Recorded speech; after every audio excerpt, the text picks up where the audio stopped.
положений, которые помогут тебе успешно потерять деньги. Первое положение – это, конечно, мои хотелки, которые не принесут тебе в данный момент ничего хорошего. Особенно если эти хотелки в кредит.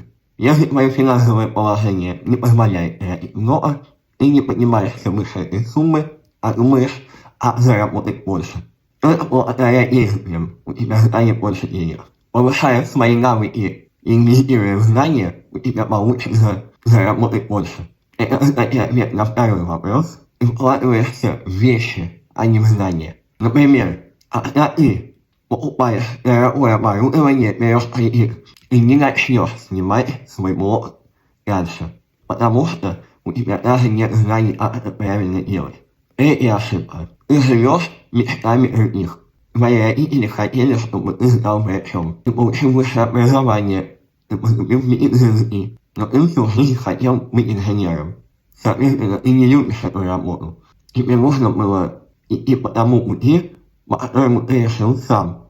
Четвертая ошибка. Ты не монетизируешь свои знания. Если ты начал вести блог, выкладывай все, что ты знаешь, и делись этим со всеми вокруг. Наконец, финальная, пятая ошибка. Ты тратишь самый ценный ресурс. Это твое время, которое забирают у тебя те люди, которым ты удобен. Это отношения с людьми, которые выгодны только им, а не тебе. В то время как у тебя есть другие дела, благодаря которым ты можешь развиваться. Речь идет об отношениях, в которых нет будущего.